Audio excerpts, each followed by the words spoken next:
Ok, bonsoir à tout le monde sur la plateforme des Fumi Magnan. Je suis le docteur Abdoulaye Aziz Charé. Ça fait un bon bout de temps. Nous ne nous sommes pas retrouvés, n'est-ce pas, pour parler des combats, n'est-ce pas, sur le champ de la liberté, n'est-ce pas, en Afrique, au Cameroun et un peu partout dans le monde. Le thème que je veux aborder aujourd'hui est trop simple. Je ne veux pas faire très compliqué par rapport au sujet. La question que je veux me poser aujourd'hui, elle est trop simple. C'est quoi le prix de la liberté au Cameroun? Ça, c'est la simple question que nous allons essayer d'aborder dans la convivialité. Je ne veux pas faire trop intellectuel. Je ne veux pas faire trop théorique. Je veux prendre dans notre histoire commune des exemples terre à terre afin, n'est-ce pas, d'édifier les Camerounais sur des options bonnes et mauvaises qui ont été les nôtres en tant que pays au Cameroun. Donc, je veux aussi également parler des options qui ne peuvent ni profiter à ceux qui s'engagent dans cette voie, ni profiter à l'ensemble du Cameroun comme nation, et aussi aux Africains en général. Parce que lorsqu'on parle de la liberté est d'abord individuelle avant d'être collective. Et les gens se morfondent, je veux dire se confondent, sur la définition même de la liberté. Alors, la première question, c'est quoi la liberté? Est-ce qu'on peut prétendre être libre quand on n'est pas à l'abri de certains besoins élémentaires? Est-ce qu'on peut prétendre vraiment être libre si on n'est pas à l'abri de certains besoins élémentaires? La réponse, évidemment, pour moi, c'est non. Parce que lorsqu'on dit liberté, il s'agit d'un certain nombre de choses qui rentrent en jeu. Il y a la liberté d'expression, c'est-à-dire vous pouvez vous lever comme moi, comme ça, et dire ce que vous pensez, sans vous inquiéter, n'est-ce pas, de ce qui peut vous arriver. C'est ça la liberté. Il y a aussi la liberté de vous éduquer. Ça veut dire que si vous décidez aujourd'hui de faire une formation dans un domaine qui vous arrange, rien, n'est-ce pas, dans votre vie personnelle ne peut vous empêcher de faire cela. Que ce soit au niveau de l'État, que ce soit au niveau, n'est-ce pas, de votre niche écologique. Rien, je dis rien dans l'absolu ne devrait vous empêcher, n'est-ce pas, de vous éduquer librement. Il y a aussi la liberté de religion. Quand on est libre, on peut choisir d'être athée ou pas. Hein, de s'affiler à une religion ou pas, sans être influencé par qui que ce soit. Que ce soit vos parents, que ce soit l'État, que ce soit vos chefferies traditionnelles, ainsi de suite, ainsi de suite. La liberté dans l'absolu, c'est ça. C'est-à-dire, quand on est capable de penser pour soi-même et par soi-même, sans aucune influence extérieure, sans aucune pression qui vienne de n'importe quel horizon. C'est ça la liberté. Vous comprenez? Donc, mais est-ce que la liberté, c'est le libertinage? Je vais encore dire non. Parce que dans la liberté, on vous dit, votre liberté s'arrête ou commence celle de l'autre. Ça veut dire qu'en tant qu'être humain, en tant que personne, nous sommes invités à partager un espace commun de vie, n'est-ce pas, avec d'autres personnes. Ce qui veut dire que nous ne pouvons manifester notre liberté qu'en reflet de la liberté des autres membres de la communauté dans laquelle nous vivons. Il n'y a donc pas de liberté absolue. Il y a des libertés relatives où on s'organise sous forme de contrat social pour essayer de vivre dans l'harmonie, chacun respectant la liberté de l'autre. C'est ça donc la conjugaison de ces libertés-là qui forment le contrat social dans un état bien déterminé. Et dans ce cas, il y a des lois. Et la vraie liberté dans ce cadre-là suppose qu'on respecte les lois qu'on s'est assignées de manière collective. Alors, lorsqu'on enfreint donc à ces lois-là, on se prive, n'est-ce pas, de ces libertés essentielles. Alors, revenons au Cameroun. Le Cameroun traverse une situation bien triste, bien surprenante, tout simplement à cause de certaines contradictions. Nous vivons dans un pays où nous aspirons à la démocratie. Mais malheureusement, nous affichons individuellement comme collectivement des attitudes de fascistes. Je vais m'expliquer très très logiquement. C'est-à-dire que dans notre pays, lorsque quelqu'un vous dit qu'il est libre, c'est tout simplement parce qu'il a envie de persécuter quelqu'un qui ne pense pas comme lui. C'est-à-dire que, en fonction de vos propres convictions, chacun, dans sa liberté, essaie d'imposer ses vues sur les autres compatriotes au Cameroun. N'est-ce pas? Et là, ça devient du fascisme. Parce que là, on s'inscrit dans une logique du populisme où on s'estime être dans le vrai. Et tout le reste, n'est-ce pas, se décrit comme des traîtres au Cameroun. Et c'est un peu dommageable parce que si on est conscient qu'on se bat pour une société démocratique, la société démocratique commence avec la tolérance. Or, l'intolérance est antithétique à toute société démocratique. Malheureusement, au Cameroun, nous assistons à une espèce de violence politique sur l'ensemble du territoire national, qu'on soit de l'opposition ou du gouvernement. Et ce n'est pas une situation qui peut enraciner la démocratie dans le subconscient de chaque Camerounais. Et c'est pour cela que je veux intervenir aujourd'hui pour parler honnêtement et sincèrement, droit dans les yeux, à chaque Camerounais et à moi-même. Parce que je ne veux pas prétendre être le modèle de démocrate qui puisse exister dans le monde. Je suis aussi faillible, tout simplement parce que je suis un humain. Je suis un humain par rapport à certaines inclinations. Je suis un homme, ce qui veut dire que peut-être par rapport aux femmes, je ne peux pas comprendre leurs problèmes, ce qui est donc dangereux pour moi de me substituer aux femmes pour parler à leur place. Je suis un homme situé, c'est-à-dire à l'intérieur même de notre pays, je suis un membre d'une communauté, c'est-à-dire je suis déjà Bamoun, ce qui veut dire que je peux avoir des inclinations qui soient par exemple influencées par la communauté dans laquelle j'ai évolué. Ce qui veut dire que mes prises de position peuvent heurter d'autres Camerounais qui appartiennent à d'autres sensibilités tribales. Je suis musulman, ce qui veut dire que mon éducation religieuse peut également influencer ma façon de penser, qui peut naturellement heurter d'autres sensibilités qui ne sont pas moulées de la même éducation religieuse. Je suis africain, ce qui veut dire que, n'étant pas européen, je peux prendre des positions qui soient purement basées sur ma condition de noir à travers le monde. Et cela peut sensiblement heurter ceux-là même qui ne sont pas noirs comme moi et qui n'ont pas les mêmes situations que moi. Je suis également un intellectuel.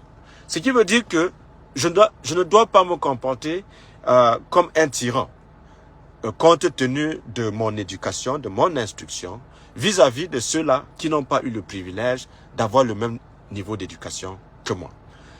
Alors, je suis expatrié, c'est-à-dire actuellement, au moment où je vous parle, je ne vis pas au Cameroun. Donc, je suis un Camerounais de la diaspora. Alors, si je développe un certain complexe de supériorité ou d'infériorité, mes positions peuvent être calquées sur mon expérience d'immigré aux États-Unis, ce qui risquerait de heurter dangereusement la sensibilité de ces compatriotes camerounais qui se battent sur place et qui ont aussi envie du changement. J'appartiens à une formation politique, l'Union démocratique du Cameroun, du Dr Adamu Ndamdjoya, ce qui veut dire naturellement que mes positions politiques peuvent être influencées par l'éthique républicaine du Dr Adamu Ndamdjoya, ce qui peut naturellement heurter la sensibilité de ces Camerounais-là qui n'appartiennent pas à la formation politique à laquelle j'appartiens. Alors, je suis républicain, étant donné que j'aspire, n'est-ce pas, à un État plus vaste qui incorpore toutes les différentes sensibilités que je viens de vous évoquer. Je prends des positions qui sont conformes à la loi du Cameroun, ce qui peut naturellement heurter ceux-là qui ne sont pas du même avis que les lois, n'est-ce pas, de notre pays. Alors, compte tenu de cette diversité que je viens de vous présenter, alors, l'effort de promettre que chaque Camerounais doit déployer à chaque fois que nous prenons la position sur la place publique, c'est déjà d'être humble et de reconnaître toutes ces sensibilités que je viens de vous évoquer. Alors, j'ai oublié d'autres aspects. Il y a cette tendance au Cameroun, avec les deux langues officielles que nous avons dans notre pays, le français et l'anglais, étant formé à l'université de Yaoundé 1. Je peux être décrit par d'autres Camerounais comme un anglophone, comme un francophone, selon que j'utilise la langue française ou anglaise. Ça serait aussi une erreur. Parce qu'au Cameroun, nous avons le nord-ouest et le sud-ouest, où les Camerounais, à la naissance, ont une culture anglo-saxonne, ont une culture du Commonwealth. Et le reste, n'est-ce pas, de notre pays, selon l'idéologie de la francophonie, peuvent être décrits comme étant influencés par l'idéologie, n'est-ce pas, francophone.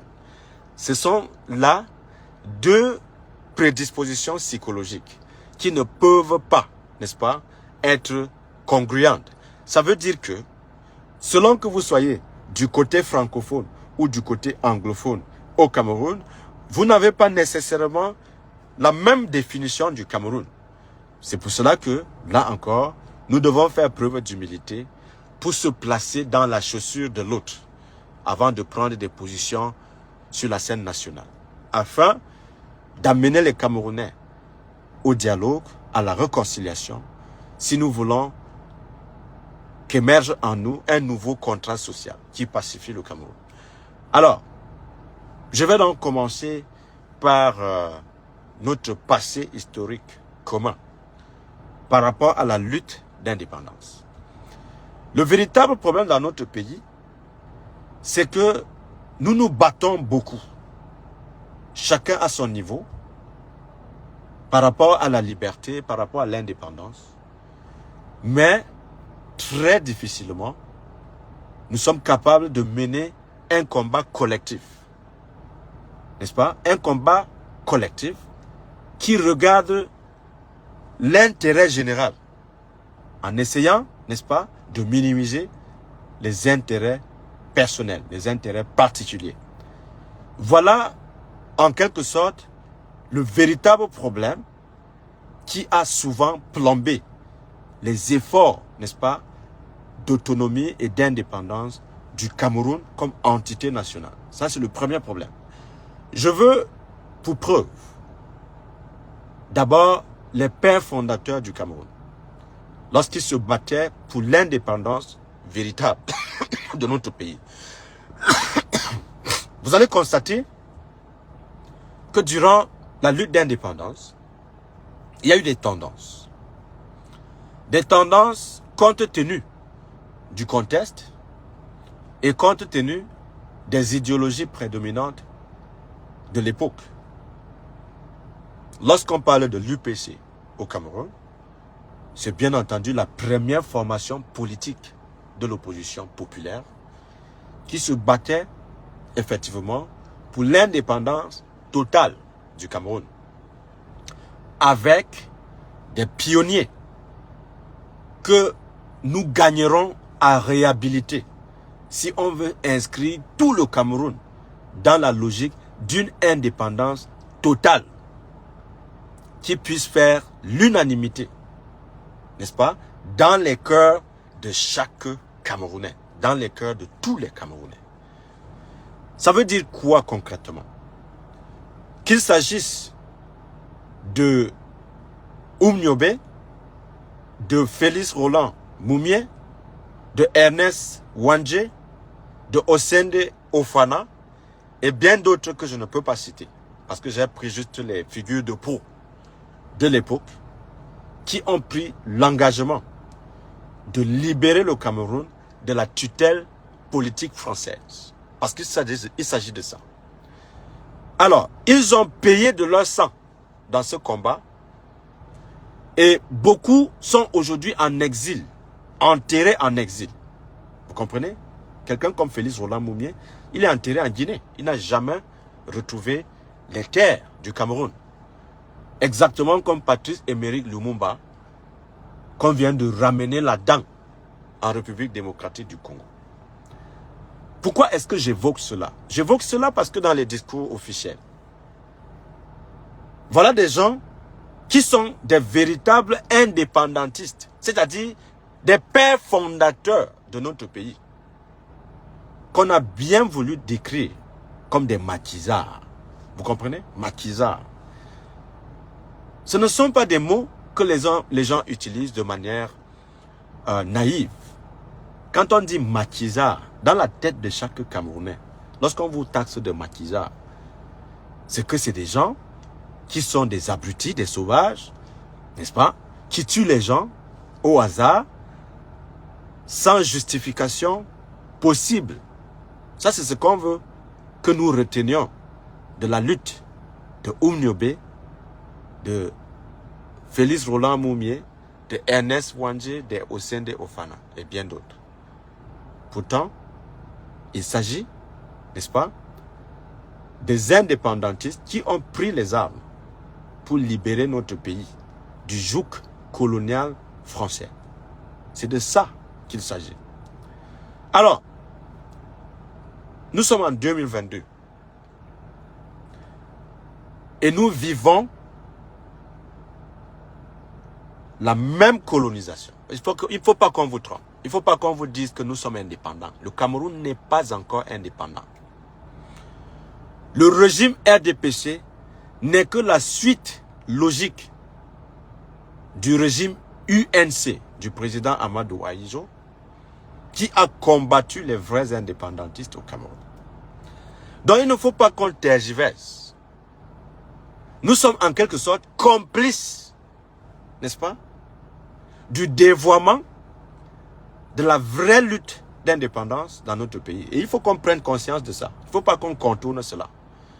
Si vous êtes un Camerounais soucieux de la vraie indépendance de notre pays, il faut retourner dans notre histoire commune et lire l'intention de l'UPC au Cameroun.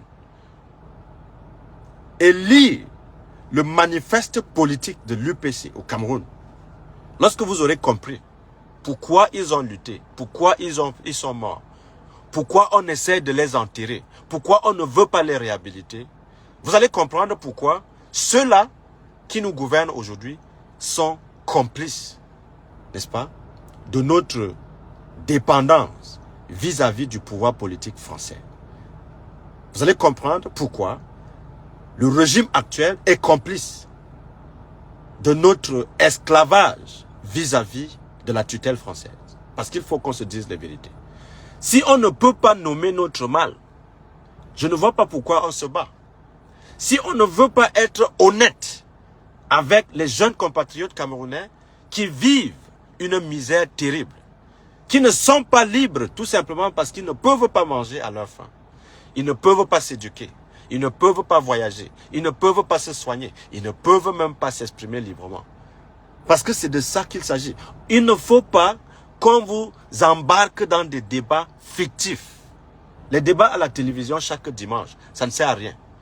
C'est des gens qui vivotent, qui essaient de jouer avec les mots pour donner des discours savants, mais pour vous manipuler et vous claquemurer dans la dépendance politique vis-à-vis de la France. C'est ça la réalité. Comment peut-on libérer un pays qui est gouverné, je veux dire piloté de manière automatique par la tutelle française? Comment on peut prétendre se battre pour la libération de ce pays-là lorsqu'on a accepté de facto que le Cameroun ne dépende que de la tutelle politique française pour toutes ses affaires? Comment? Dites-moi comment on peut déjà prétendre à la liberté lorsque ce sont les Français, les autorités françaises, qui organisent tout au Cameroun.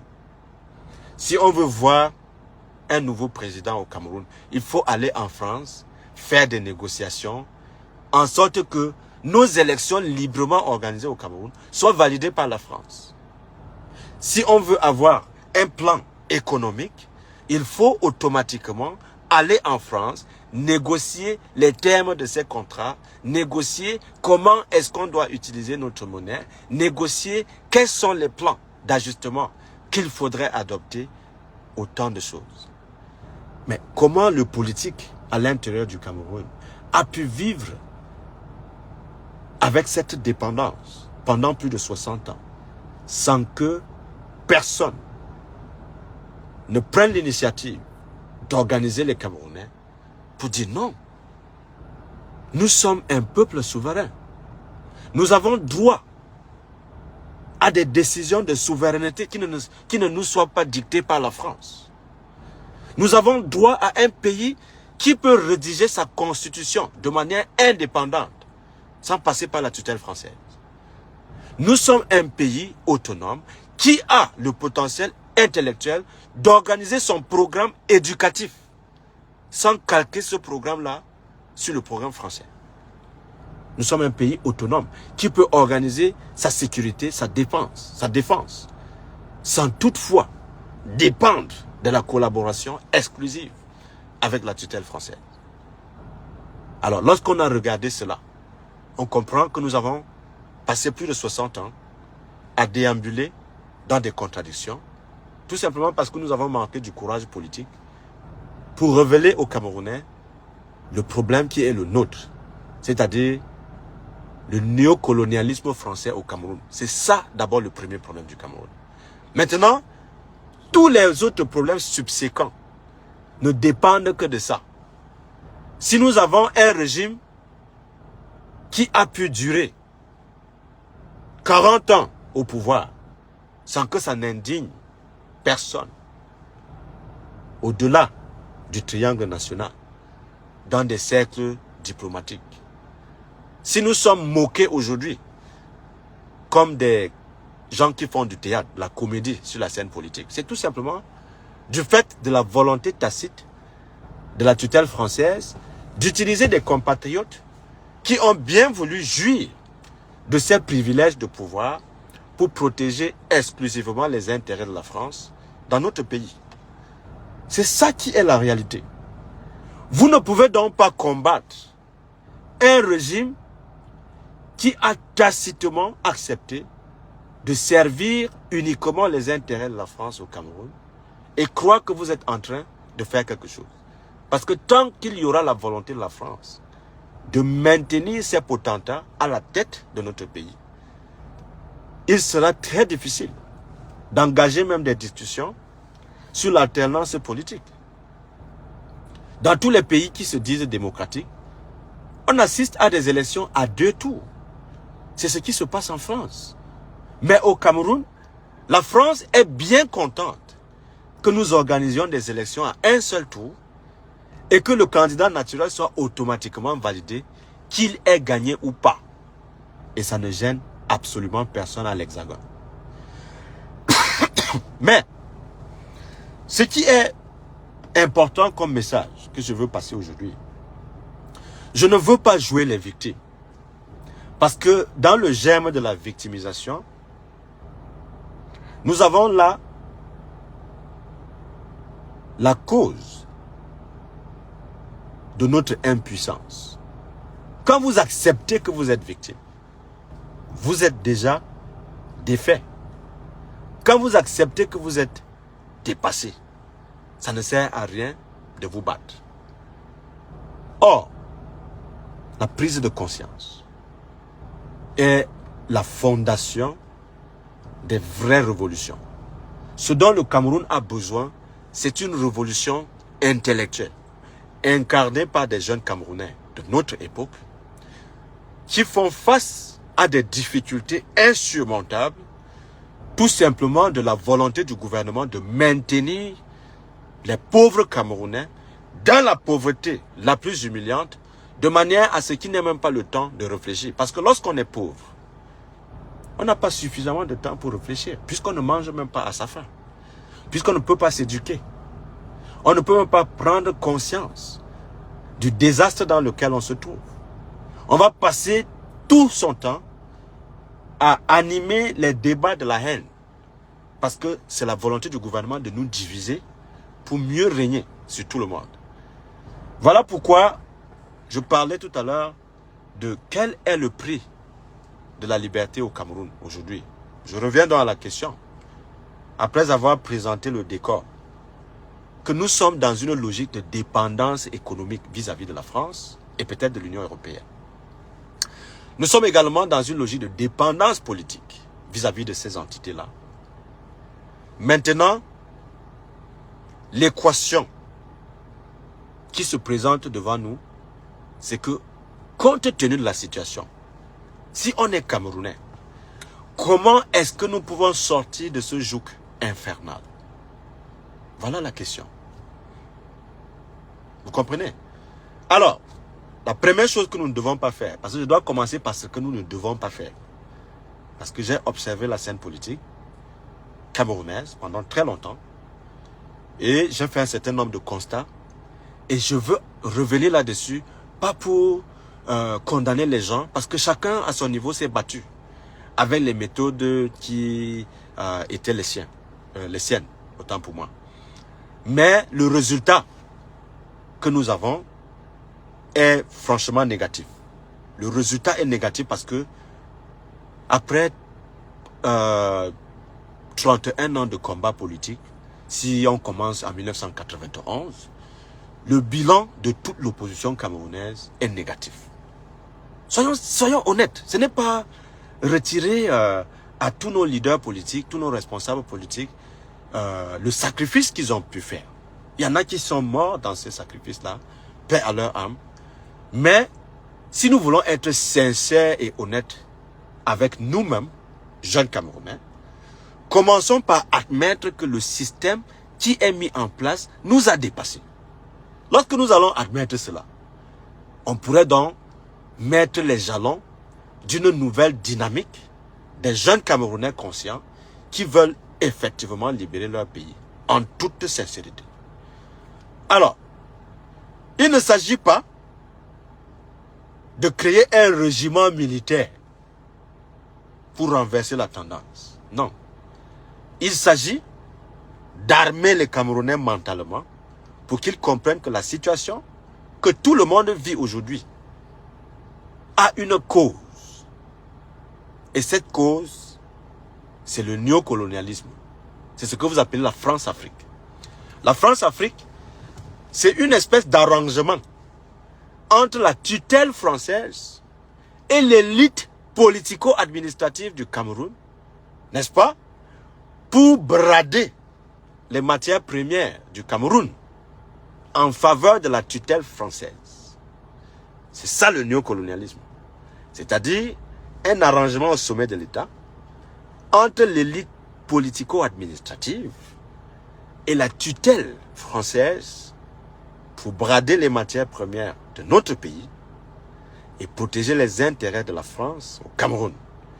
Quand vous avez compris cette définition, vous comprenez que lorsque le gouvernement est en difficulté, ceux qui viendront, n'est-ce pas, en aide à ce gouvernement-là, c'est d'abord la France, dans ce qu'ils appellent les accords de défense, dans ce qu'ils appellent les accords de coopération, dans ce qu'ils appellent les aides économiques, dans ce qu'ils appellent les partenariats économiques. Or, tout ça, c'est des gros mots pour vous manipuler, pour vous tromper, parce que dans le fond, ces sommes faramineuses qui sont dépensées dans ces projets-là finissent essentiellement dans les poches des membres du gouvernement. Voilà pourquoi vous avez les détournements à hauteur des milliards de francs CFA. C'est-à-dire, je ne comprends pas comment nous pouvons aller solliciter les aides, que ce soit les aides militaires, les aides économiques, etc., etc., pour revenir au Cameroun se plaindre des ministres qui ont pu détourner jusqu'à 200 milliards de francs CFA. Et que ceux-là ne soient pas punis de manière exemplaire et dépossédés de tous leurs biens. Parce qu'un gouvernement sérieux n'a pas à faire des miracles devant les membres du gouvernement qui ont pris sur eux de voler les moyens qui font fonctionner l'État camerounais.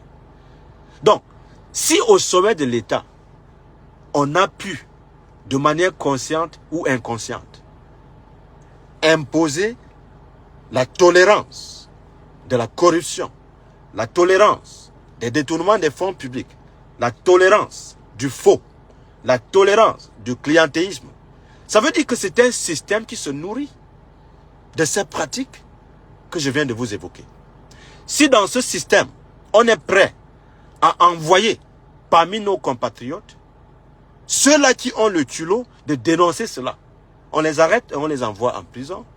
Mais ceux qui sont les responsables de ces détournements massifs sont plutôt promus à des postes de responsabilité quand ils ne sont pas entretenus dans un luxe scandaleux dans des prisons, alors qu'en réalité, ils devraient être sévèrement punis pour avoir détruit l'avenir de notre pays. Alors, un gouvernement exemplaire ne peut donc pas créer un cadre administratif où les détournements des fonds publics se conjuguent à hauteur des milliards. Et ça ne scandalise personne. Nous ne pouvons pas accepter, n'est-ce pas, un régime qui pille les biens de l'État. On ne peut pas. On ne peut pas l'accepter moralement. C'est-à-dire dans le principe, si vous êtes Camerounais, aujourd'hui, si vous êtes jeune Camerounais, vous devriez automatiquement être révolté par l'élite oligarchique qui nous gouverne. N'est-ce pas? Tout simplement parce que ce régime-là a failli. La guerre que nous avons dans le nord-ouest et le sud-ouest, c'est la conséquence logique de cette faillite de notre gouvernement que personne ne veut reconnaître. Alors, on ne peut donc pas gouverner un pays de slogan en slogan avec pour point d'ancrage la manipulation, le faux et le mensonge. On ne peut pas. On ne peut pas. Ce qui est encore plus scandaleux, c'est l'attitude des intellectuels du régime, des intellectuels du système, qui viennent à la télé utiliser des gros mots pour continuer à abrutir le bas peuple. Là encore, c'est une faute très grave. Parce que dans chaque pays sérieux, ce sont les universitaires qui font basculer le système. Parce qu'ils disent la vérité, parce qu'ils empêchent des scandales, parce qu'ils défendent la souveraineté de leur pays à travers leur intellect. Nous n'avons pas dans notre pays des Camerounais au sein du gouvernement qui soient dans cette disposition d'indépendance intellectuelle pour pouvoir nous dire la vérité en se basant sur les faits. Ils sont incapables de le faire parce que tous, je veux dire la plupart, se battent uniquement pour leur carrière. C'est pour cela que je les appelle les intellectuels de carrière. Quand on se bat uniquement pour sa promotion personnelle, parce qu'on veut être nommé recteur, parce qu'on veut être nommé ministre, parce qu'on veut être délégué de ceci, cela, on ne peut pas dire la vérité au gouvernement. Tout ce qu'on peut dire, c'est de chanter les louanges du gouvernement et de minimiser tous les scandales qui détruisent les fondamentaux de l'économie de notre pays. Je vais vous prendre un exemple très banal. Les États-Unis, c'est un grand pays, c'est la première puissance du monde. La justice fédérale vient de changer la loi sur l'avortement aux États-Unis. Les partis politiques, n'est-ce pas, confondus, hein? Je ne parle pas seulement des républicains, c'est-à-dire le parti démocrate comme le parti républicain, ont des citoyens américains révoltés contre la justice fédérale. Ils sont en train d'organiser des marches spontanées à travers tout le pays. Aucun leader politique n'est derrière eux pour dire qu'aller manifester dans la rue. Non. Pourquoi? Les femmes, n'est-ce pas, dans ce pays, seront interdites d'avorter, même si c'est le cas de viol. Vous comprenez? Même si c'est le cas d'abus sexuels, autant de choses. C'est-à-dire que tant que cette loi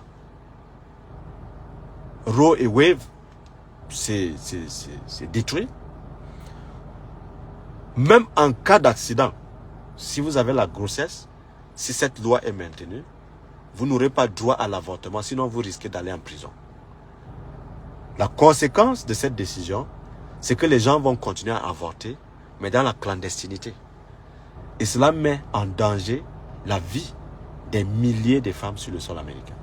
Voilà pourquoi les gens sont révoltés contre les juges fédéraux qui ont décidé de changer une loi qui a un précédent de plus de 50 ans. Alors, si ça avait été au Cameroun, je peux déjà vous dire comment les gens devaient se comporter. Il y a des gens qui allaient dire, voilà, c'est bien fait parce qu'il n'y a que les prostituées qui essaient de tuer les enfants dans leur grossesse. Oh, c'est une bonne loi parce que là, maintenant, les gens ne vont plus faire l'avortement n'importe comment. C'est-à-dire, chacun à son niveau va essayer de justifier l'action du gouvernement sans tenir compte des conséquences d'une telle décision. Voilà. Quand j'ai dit cela, nous avons assisté dans notre pays à des situations extrêmement graves qui auraient pu révolter les Camerounais. Mais à chaque tournant, il y a eu quelques Camerounais qui ont pris les risques et qui ont été matés et anéantis par la machine de répression du gouvernement. Et collectivement, les Camerounais, dans leur majorité, sont parvenus à oublier ces Camerounais qui ont sacrifié de leur vie pour plus de liberté dans notre pays. Et là, c'est un crime. Vous comprenez? C'est un crime. Dans les années 60, les UPCistes, qui étaient en majorité les Bamileke et les Bassa, ont été massacrés par l'administration coloniale française et le nouveau gouvernement du monsieur Amadou Ahidjo. J'ai dit, des milliers de Camerounais ont péri dans les combats. Exactement comme en Algérie, sauf qu'en Algérie, ils ont eu leur indépendance. Exactement comme au Vietnam, sauf qu'au Vietnam, ils ont eu leur indépendance.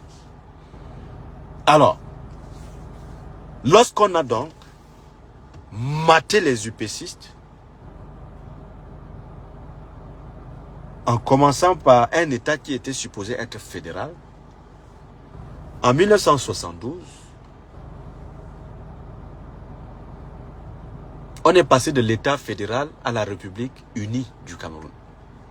Et en 1984, on a imposé tout simplement la République du Cameroun. Dans cette configuration, tout le pouvoir est centralisé entre les mains du président de la République. Tout le budget de l'État est géré par un président. Il n'y a pas de décentralisation, parce que même ce qu'on appelle la décentralisation aujourd'hui, c'est une blague. On se moque des Camerounais. Parce qu'il faut qu'on se dise les vérités. Alors, le gouvernement en question n'a jamais essayé de faire les projections dans le temps. C'est-à-dire que quand le président Paul Biya arrive au pouvoir en 1982, je pense qu'il y avait moins de 10 millions de Camerounais, n'est-ce pas? 40 ans après, la population a presque triplé. C'est-à-dire que nous sommes au moins à 30 millions de Camerounais. Lorsque vous regardez les infrastructures au Cameroun, que ce soit les routes, que ce soit les universités, que ce soit les infrastructures de l'énergie, est-ce que vous pouvez me dire droit dans les yeux que les infrastructures que nous avons aujourd'hui, qui étaient supposées entretenir 10 millions d'habitants, c'est suffisant pour entretenir 30 millions d'habitants en termes de projection? Le tout n'est pas de condamner la dictature. La dictature, c'est là. Tout le monde le sait. Mais en termes de bilan humain de cette dictature, c'est une catastrophe pour tout le monde.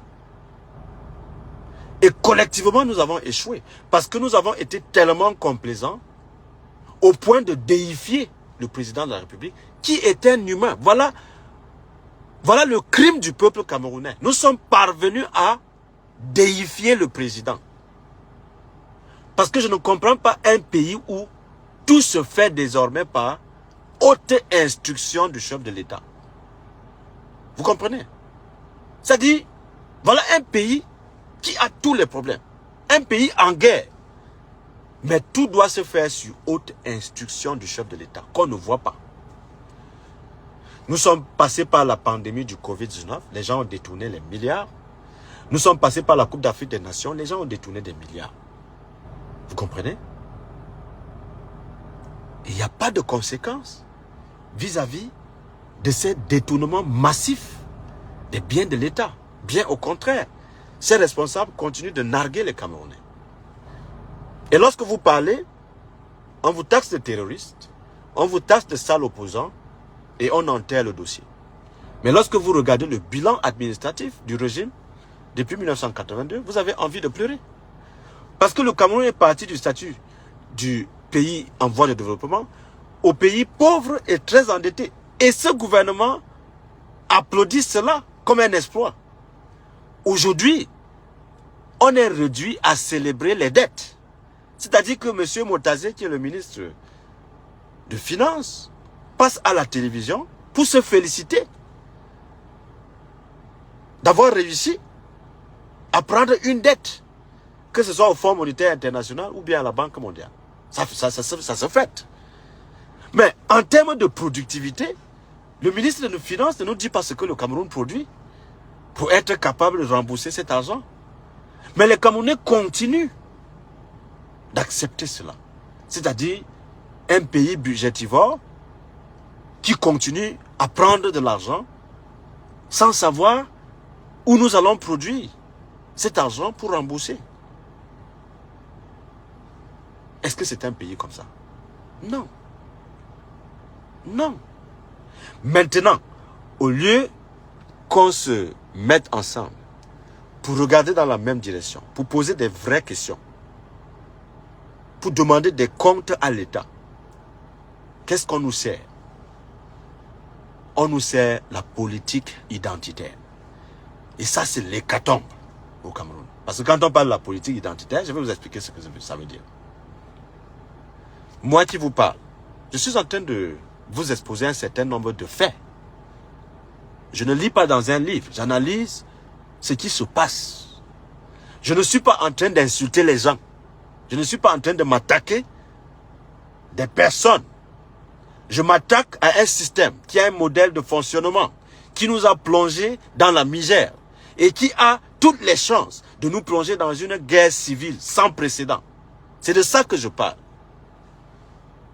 Lorsque les gens vont suivre ça, au lieu un peu de réfléchir des problèmes que je suis en train de poser en tant que compatriote camerounais, ils vont d'abord regarder mon nom. Après, ils vont dire, oh, c'est un Bamoun. Après, ils vont dire, voilà, il veut déstabiliser le Cameroun. C'est un fainéant, il ne sait pas de quoi il parle. D'ailleurs même, il a déjà fait quoi pour le Cameroun? Et pour conclure, viens te mettre devant les Camerounais. Ne reste pas seulement dehors pour bavarder. C'est ce qu'on va me dire. Or, sur place au Cameroun, je peux vous pointer ceux qui se sont mis devant et personne n'a suivi. Commençons déjà en 2008. En février 2008, la grève de la faim, vous vous rappelez? Les Camerounais sont descendus dans la rue, oui ou pas? Ils sont morts, oui ou pas? Est-ce qu'on célèbre même leur mémoire, oui ou pas? Ils sont descendus, non? Alors, les mêmes qui nous disent qu'on ne doit pas mettre les enfants des autres devant pour que l'armée les tue, c'est les mêmes qui sont au gouvernement en train de dire que l'opposition du Cameroun est la plus fainéante parce qu'elle ne veut pas se mettre ensemble. Et ce sont les mêmes-là qui ne veulent pas des élections à 2 tours dans notre pays. Ce sont les mêmes qui sont prêts, en tant que préfet, en tant que gouverneur, en tant que sous-préfet, de mener des campagnes en faveur du RDPC, alors qu'ils sont supposés jouer la neutralité dans leurs fonctions administratives. Ce sont encore les mêmes-là qui vont interdire toutes les marches de l'opposition, tous les meetings de l'opposition, toutes les conférences de presse de l'opposition. C'est toujours les mêmes-là qui vont vous narguer pour vous dire que on a fait ceci, on a fait cela, vous allez faire quoi? Vous comprenez? C'est-à-dire que les gens confisquent les pouvoirs, confisquent l'espace public, ne donnent la possibilité à personne de s'exprimer sur l'avenir de notre pays empêche qu'il y ait une possibilité de leadership concurrent avec le gouvernement que nous avons, mais passe à la télé pour vous dire que l'opposition n'existe pas, pour décréter l'absence de l'opposition. Je me demande donc pourquoi il y a des opposants politiques au Cameroun qui soient en prison. S'il n'y a pas d'opposants, pourquoi on a les prisonniers politiques? S'ils sont sérieux dans ce qu'ils disent, vous ne pouvez pas interdire des manifestations politiques dans notre pays, qui est supposé être démocratique, envoyer des gens en prison juste pour leur intention de manifester pacifiquement. Une manifestation pacifique reconnue par la Constitution. C'est-à-dire que vous agissez contre la loi, n'est-ce pas? Vous violez la loi.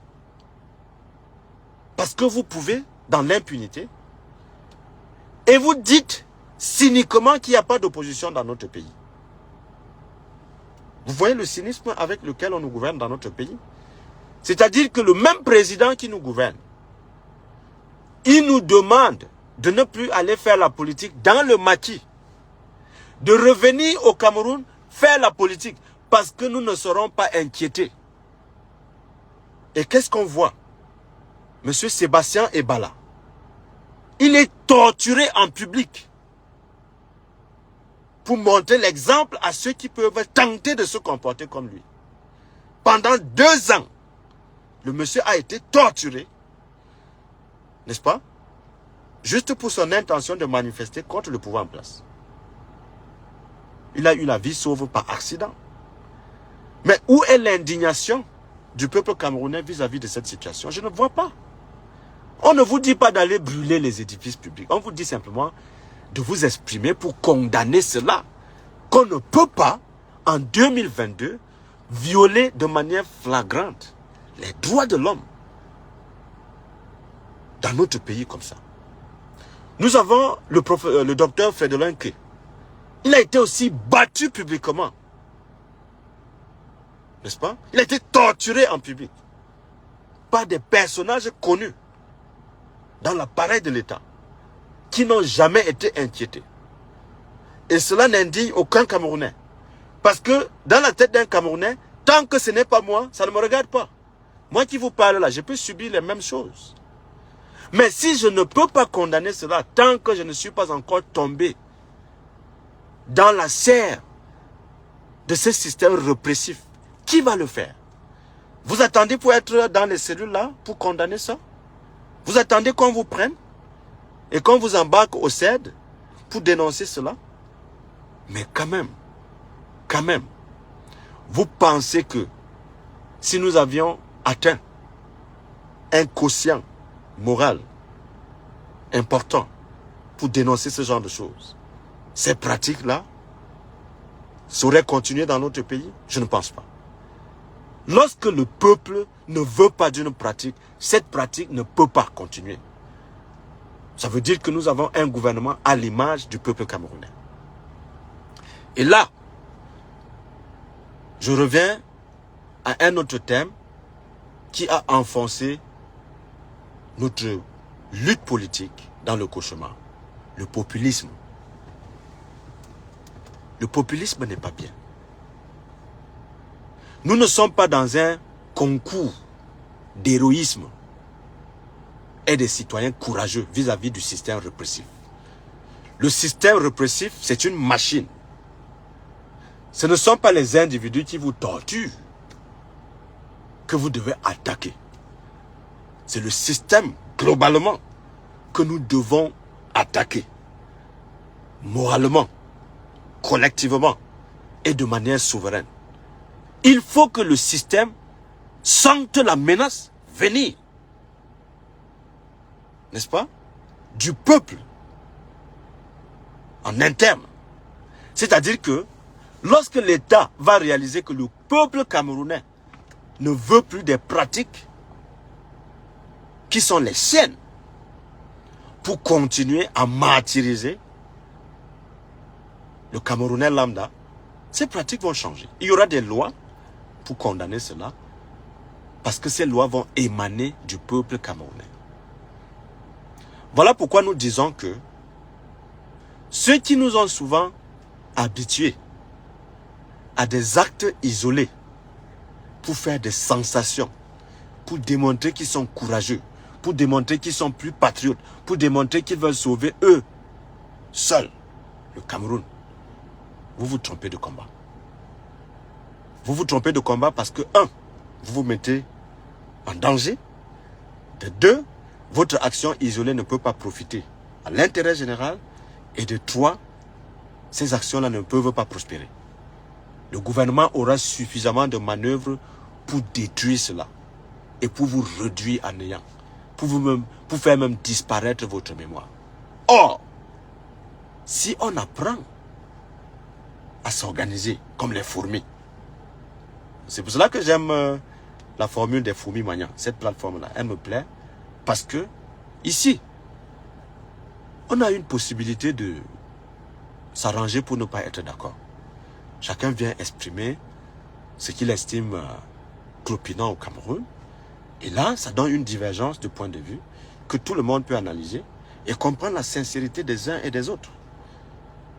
Et je salue au passage mon frère J. Rémy Ngono, qui est passé par les serres de ce régime répressif. Et cela nous montre qu'il y a encore au Cameroun des gens qui ont des convictions. Peu importe la souffrance qu'ils ont pu amortir dans leur chair, cela ne change en rien leurs convictions vis-à-vis du changement. Et nous devons saluer des convictions comme celle-là. Même si nous ne sommes pas entièrement d'accord avec les positions qui sont les siennes, commençons par admettre que la conscientisation qui est en cours peut contribuer de manière substantielle au changement dans notre pays. Nous devons accompagner de telles actions.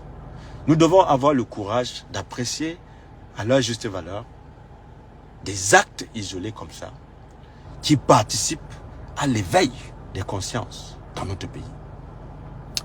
Donc, le populisme, donc, comme je venais de vous dire, ce sont des actes que les gens posent pour attirer l'attention sur eux, mais sans mesurer les conséquences de leur action. Parce que déjà, vous pouvez mourir, n'est-ce pas, en vous lançant dans le vide comme ça. Ce sont des actes suicidaires. Mais en même temps, vous découragez des actions d'envergure parce que l'État répressif va utiliser votre sort pour décourager les masses qui peuvent se mettre ensemble et faire bouger les lignes. Donc vous n'avez pas besoin de saboter les actions de masse avec des actes uniquement populistes qui ne peuvent pas vraiment servir l'intérêt général. Alors, nous avons, bien entendu, condamné ce que j'appelle le populisme. Le populisme, c'est de venir sur la place, vous placer en méchie et dire que voilà, vous allez sacrifier de votre vie pour sauver le Cameroun. Non, vous n'avez pas besoin de sacrifier votre vie pour sauver le Cameroun. D'ailleurs, le Cameroun n'a pas besoin d'être sauvé. Vous comprenez? Le Cameroun n'a pas besoin d'être sauvé. Ce dont nous avons besoin au Cameroun, c'est le changement des mentalités. Il faut éduquer les Camerounais à la citoyenneté. Il faut apprendre aux Camerounais d'être jaloux de leur souveraineté. Il faut apprendre aux Camerounais le sentiment du nationalisme. Il faut apprendre aux Camerounais le sens de la protection des biens publics. On vous parle d'un scandale de Glencore où les gens ont pris les pots de vin à hauteur de 7 milliards. Ça ne gêne pas les gens. CONAC ne mène pas les enquêtes pour identifier ceux-là au sommet de l'État qui ont pris cet argent. Ça n'indigne personne. Pourtant, c'est quelque chose de très grave. Donc il faut que les Camerounais prennent conscience de tout cela. Nous ne devons pas toujours être en embuscade pour tancer les Camerounais, pour les attaquer dans leur conscience, dans leur dignité, pour les taxer de traîtres, même dans des situations où on n'a pas besoin de qualifier qui que ce soit de traître. Voilà le problème de notre pays. Lorsque vous lancez un mouvement, tout le monde n'a pas besoin, moralement, de s'impliquer dans votre mouvement s'ils ne sont pas bien informés des objectifs de votre mouvement. Ils ne sont donc pas des ennemis, ils sont peut-être des alliés dans le temps, si vous gérez bien votre agenda politique. Vous comprenez? Donc, lorsque vous regardez dans le Cameroun, dans son ensemble,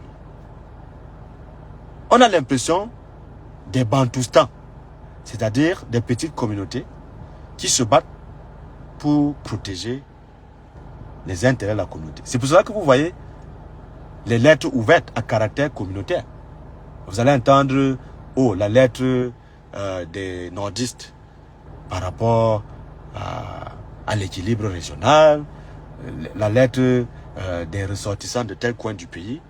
Bon, c'est des bonnes revendications, mais à caractère communautaire, qui n'arrange que le gouvernement, parce que là, vous êtes dans une logique d'émotion de soutien vis-à-vis de celui qui contrôle l'appareillage de l'État. Et là, vous n'êtes pas dans une disposition de changement. Si vous commandez des strapofins à l'intérieur d'un système qui est supposé être condamné et changé, vous soutenez indirectement ce système-là. Vous donnez de la validité, vous donnez la caution morale à ce système qui doit être démoli. Parce qu'on ne peut rien construire de bon dans un système qui est corrompu comme le cancer. On ne peut absolument rien obtenir de là, dans l'absolu. Il n'y a aucune perfection possible dans un système de corruption où les gens détournent les fonds publics dans l'impunité. C'est aussi simple que ça. Voilà pourquoi je ne peux pas, dans l'absolu, apporter une quelconque caution morale au régime actuel au Cameroun. Est-ce que ça veut dire que je dois me lancer dans des actes va-t-en-guerre vis-à-vis, n'est-ce pas, de ce système? La réponse c'est non. Puisque la révolution intellectuelle ne consiste pas automatiquement à porter les armes contre un système. Un intellectuel peut révolutionner un pays moralement. Victor Hugo en France.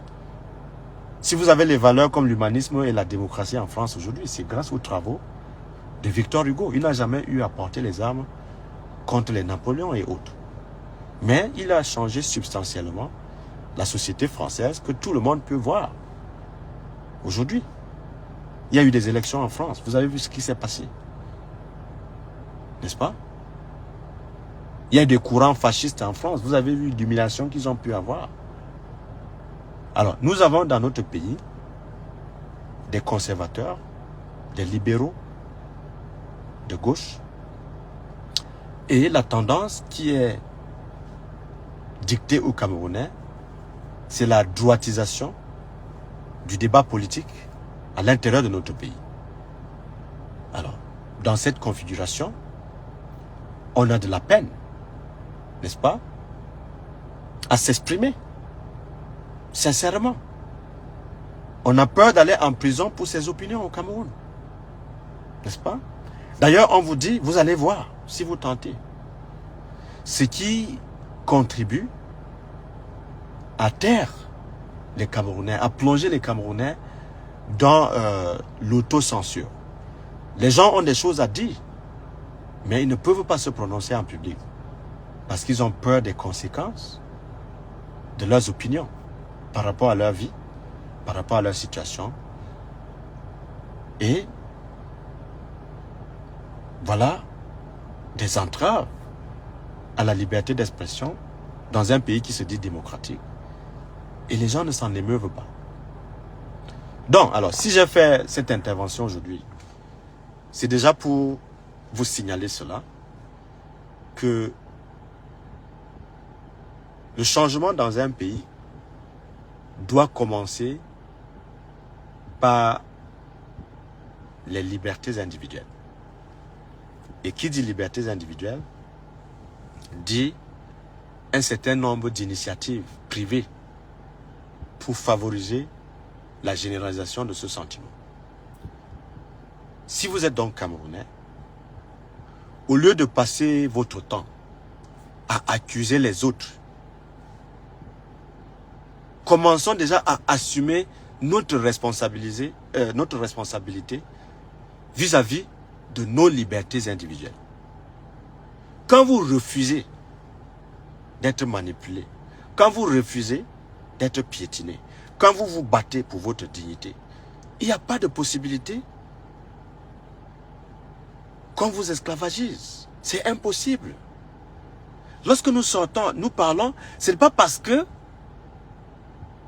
nous voulons défier l'État. C'est tout simplement l'expression naturelle de cette prédisposition en nous qui nous oriente vers la liberté. Vous comprenez? On doit d'abord accepter d'être libre avant de se mettre dans une disposition morale pour protéger cette liberté. Si vous êtes d'office convaincu que vous n'êtes pas libre, comment est-ce que vous allez vous combattre ou bien vous battre pour acquérir cette liberté-là? C'est impossible. Donc, la liberté collective n'est que l'addition de ces libertés individuelles que je vous ai évoquées tout à l'heure. Ce qui veut dire concrètement ceci. Dans un pays comme le nôtre, où on ne produit presque pas, votre liberté commence avec votre capacité à votre niveau de produire quelque chose sous forme de service que vous pouvez revendre. Et une fois que vous allez commencer à produire pour revendre sur le marché, vous allez avoir de l'argent automatiquement. Et une fois que vous avez votre argent, vous pouvez payer de votre scolarité, de celle de votre enfant, ainsi de suite, ainsi de suite. Et dès que vous êtes instruit, il y a très peu de chances qu'on vous manipule parce que vous avez le discernement. Et c'est le discernement qui manque le plus à beaucoup de Camerounais. On est facilement manipulé lorsqu'on manque de discernement. Lorsqu'on n'a pas une capacité d'analyse. Quand on ne peut pas penser pour soi-même et par soi-même. On est obligé d'ingurgiter, n'est-ce pas, des idées toutes faites. Pourtant, c'est parfois des idées qui sont construites par le gouvernement pour vous manipuler. Le gouvernement a toujours des slogans pour vous embarquer dans le vide. Vous voyez un pays où le président qui est né en 1933 vous promet l'émergence en 2035, c'est-à-dire 102 ans après. Vous êtes d'accord, vous êtes tranquille. Et quand il vous fait cette promesse-là, il n'est même pas sûr de vivre jusqu'en 2035. Mais vous êtes d'accord, c'est normal. Le président a dit, voilà, ça va arriver. Et dans le même pays, vous n'avez pas d'électricité. Le début même de l'industrialisation du Cameroun, ça n'existe pas. Puisque sans électricité, il n'y a pas d'industrialisation. Comment peut-on donc vous tromper à ce point? Vous dire que vous serez au niveau soit de la Turquie, soit du Brésil d'ici 13 ans. 13. Pas 30 ans. Nous sommes en 2022, non? 2035, c'est dans 13 ans. Yaoundé a encore les délestages, ainsi que Douala. Mais on vous dit que dans 13 ans, nous serons au niveau du Brésil ou de la Turquie. Vous pensez que c'est réalisable? Le temps qu'il nous reste à atteindre ce cap d'émergence, tant chanté par le système en place, c'est une chimère, c'est un mensonge. Il faut qu'on vous dise cela. Parce qu'il vous faudra d'abord industrialiser le Cameroun de manière massive. Si nous n'avons pas d'industrie, on ne peut même pas rêver d'un Cameroun émergent à l'horizon, même 2050. On ne peut pas. Il faut qu'on vous dise la vérité. Alors, à côté de ça, tout le monde est devenu président au Cameroun. C'est dans la dictature, qu'on soit président d'association, président de l'Assemblée nationale, président de ceci, président de cela, les Camerounais sont friands des titres. Dès qu'on vous appelle président, c'est tout. Même si le contenu de votre présidence n'a aucun sens. N'en parlons plus pour les chefferies traditionnelles. C'est le chaos total. Voilà où on a essayé de ramener la monarchie absolue dans des contrées où on essaie, n'est-ce pas, de martyriser le bas peuple avec des slogans mythologiques de nos cultures, nos identités traditionnelles, ainsi de suite, ainsi de suite. Et les mêmes qui vous gouvernent vous disent que nous ne sommes rien sans nos cultures. Pourtant, ils profitent de la République à Yaoundé et ils vont dans leur village pour prendre les titres de notables pour continuer à vous martyriser à partir de l'appareillage de l'État. Vous voyez le cynisme avec lequel on nous gouverne au Cameroun? Les mêmes qui sont assis à Yaoundé en train de détourner les fonds publics du budget de l'État sont les mêmes que vous allez rencontrer dans vos villages, assis sur les trônes des chefs traditionnels, en train de vous dire comment le pouvoir est sacré. Il vient de Dieu. Ça veut dire que une fois qu'ils sont assis là, vous n'avez pas le droit de contester leur autorité, même s'il n'y a pas de légitimité dans leur autorité. Vous voyez comment on vous malaxe au Cameroun? Vous allez à Yaoundé, vous tombez sous la dictature du régime. Vous allez dans votre propre village, vous allez trouver quand même un chef de village qui a eu son pouvoir de Dieu. Et comme le pouvoir vient de Dieu, vous n'avez aucun droit de contester tout ce qu'il fait qui peut nuire, n'est-ce pas, à l'harmonie au sein de votre communauté. Voilà ce dont nous devons condamner. Hein? Comment eux, ils doivent détenir leur pouvoir de Dieu? Mais vous n'avez pas la possibilité aussi d'avoir de Dieu une raison qui puisse vous amener à la pensée critique, qui puisse vous amener à remettre en question un système dans lequel vous ne trouvez pas votre compte. Les chefferies traditionnelles ne nourrissent personne. Il n'y a pas de salaire qu'on donne au bas peuple parce que le bas peuple a obéi aveuglément au pouvoir traditionnel. Bien au contraire.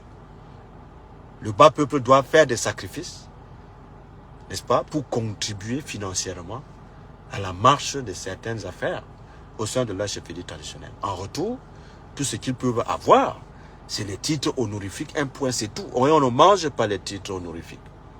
On ne mange pas ça.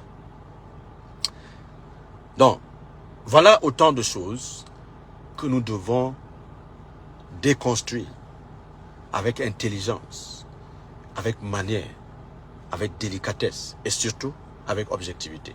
Voilà pourquoi nous interpellons les intellectuels qui ont suffisamment du tact et qui ont beaucoup de connaissances pour désambiguiser ces questions complexes-là, afin de nourrir la pensée critique au Cameroun, afin de créer des masses critiques au Cameroun, capables de remettre en question ce système qui nous martyrise et qui nous enfonce dans le sous-développement. Parce que le sous-développement dont il est question, c'est d'abord un sous-développement moral. Vous avez vu la guerre en Ukraine. Vous avez vu la férocité avec laquelle les Ukrainiens sont en train de se battre pour leur liberté. Vous avez vu la réaction des Africains. Les Africains, au lieu d'avoir de la sympathie pour les Ukrainiens qui se battent effectivement pour leur liberté, leur réflexe a été d'exploiter leur sentiment de victimisation vis-à-vis de l'Ouest pour condamner automatiquement les Ukrainiens sous prétexte que ce sont les Américains qui soutiennent les Ukrainiens. Pourtant, nous avons là un cas école de colonisation. Vladimir Poutine veut créer l'empire. Et pour arriver à cela, il doit mener des guerres d'occupation. Et cette guerre a commencé avec l'Ukraine. C'est tout à fait naturel la réaction de l'OTAN. Parce que il va de la stabilité de toute l'Europe. Si la Russie gagne en Ukraine, qui sera le second? C'est la logique de la maison de ton voisin qui brûle. Les Occidentaux, contrairement aux Noirs, ont cette facilité de se mettre dans la chaussure du voisin. En Afrique, quand le voisin brûle, on se moque du voisin. Jusqu'à ce que le feu atteigne notre maison. C'est pas ce que les Occidentaux sont en train de présenter à la face du monde. Dès que les premiers bombes ont commencé à pleuvoir sur l'Ukraine, ils ont viché, n'est-ce pas, la Russie avec des sanctions économiques sans précédent qui ont des chances de mettre à genoux l'économie de la Russie. Donc, au lieu que l'Afrique se saisisse de cette opportunité pour mieux encadrer leur lutte de libération, pour mettre la pression sur les Occidentaux, on est là à contempler cette crise qui a des conséquences fâcheuses dans la survie de toute l'Afrique. Et c'est bien dommage. Donc, nous avons intérêt à prendre conscience, à lire, n'est-ce pas, la scène internationale avec beaucoup de minutie et à nous préparer mentalement pour être des gens souverains, capables d'organiser notre propre destin avec nos idées propres, n'est-ce pas? Et en nous inspirant des expériences qui ont réussi ailleurs. Nous avons besoin des relations multilatérales qui soient profitables à toute l'Afrique. Mais nous avons aussi besoin de nous tenir les coudes pour nous protéger contre la prédation des puissances occidentales. Maintenant, à l'intérieur de notre pays, c'est la même logique qui doit régner. Que vous soyez dans des formations politiques, que vous soyez issu d'une communauté, la grande intelligence à l'intérieur du Cameroun, c'est de commencer à collaborer, à travailler ensemble pour des sujets d'intérêt commun, comme la révision de la Constitution, n'est-ce pas, la révision du code électoral, n'est-ce pas, la réforme de l'État. Hein?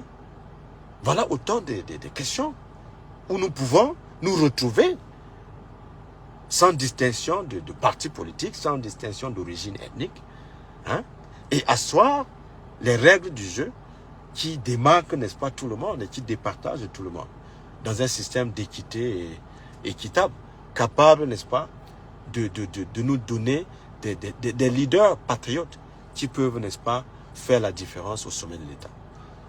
C'est à peu près ce que nous pensons logiquement être la voie, n'est-ce pas, que nous devons adopter dans le futur. Nous n'avons pas besoin de faire le culte de personnalité. Parce que les hommes, ils passent, mais le système peut continuer.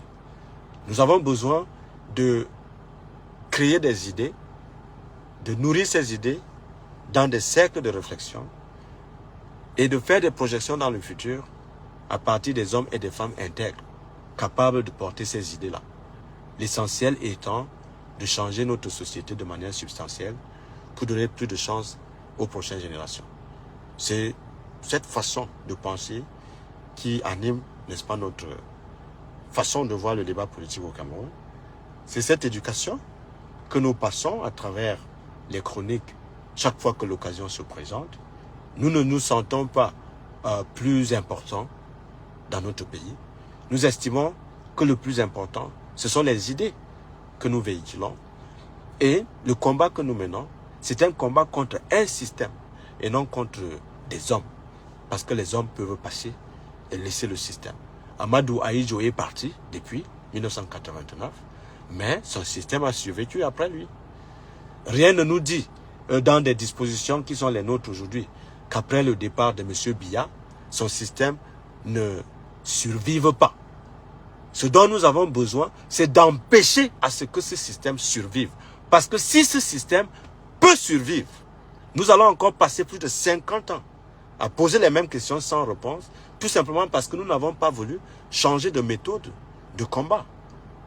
Le combat, il doit être systémique dans la pensée, dans la façon de nous organiser, dans la façon de travailler ensemble et dans la façon de collaborer. Et nous n'avons pas besoin de demander le nom de notre compatriote quand nous voulons travailler ensemble. Donc voilà pourquoi, dès que nous commençons à chercher à comprendre qui est derrière ceci, nous perdons d'office de combat. Parce que si vous cherchez cela, le gouvernement va tout faire pour vous antagoniser. Vous comprenez? Il y a des stigmas qu'on a déjà utilisés dans la conscience de chaque Camerounais. Même quand les gens ne partagent pas cela. Si c'est Cabral Libi, on va dire, voilà, ce sont les Bassa, ils vont trahir. Si c'est un Bamoun, oh, ce sont les traîtres, gna gna gna. Si c'est un Bamileke, on dit, oh, c'est cela. Si c'est un Betty, voilà. Le gouvernement a déjà apprêté des stéréotypes pour chaque Camerounais en fonction de son appartenance ethnique. La seule façon de contourner cela, c'est d'inscrire notre combat dans une logique collective avec des directoires qui ont des hommes et des femmes de tous les horizons au Cameroun, capables de porter notre idée, l'essentiel étant de faire gagner cette idée-là. Donc nous devons mener le combat politique sur les idées et non sur les hommes. Nous n'avons pas à nous fixer sur l'identité de la personne qui porte la lutte. Nous avons besoin de nous fixer sur l'idée que porte le groupe, que porte, n'est-ce pas, un parti, que porte, n'est-ce pas, un ensemble, n'est-ce pas, de sensibilités. L'essentiel étant de nous mobiliser pour parvenir au changement. Parce que c'est la mobilisation qui peut changer un système. Or, il n'y a pas de mobilisation lorsqu'on parle de tribalisme. Il n'y a pas de mobilisation lorsqu'on parle de parti politique. Il n'y a pas de mobilisation lorsqu'on parle d'individus. Il y a de mobilisation que lorsque nous pointons une idée qui a des chances de réunir des gens qui ont les mêmes sensibilités, les mêmes convictions pour parvenir à ce changement-là. Donc, c'est cette vision, c'est cette façon de lire la scène politique, non seulement au Cameroun, mais aussi en Afrique, que nous partageons. Voilà pourquoi les courants idéologistes, je veux dire les courants idéologiques, autant pour moi, qui naissent en Afrique, nous découragent. Je vais vous expliquer pourquoi. Je n'ai absolument aucun problème que les gens utilisent des slogans pour se mobiliser. Mais la tendance est que chaque courant idéologique a parfois tendance à exclure. Si vous prenez le panafricanisme par exemple, c'est un grand courant idéologique qui rêve réunir les Noirs. Or, être noir même en question, c'est déjà un problème. Parce que physiologiquement, comment est-ce que vous allez définir le noir? Est-ce que c'est sur la base de la couleur de sa peau, son origine géographique, n'est-ce pas? Ou bien sa façon de penser? Comment vous définissez le noir?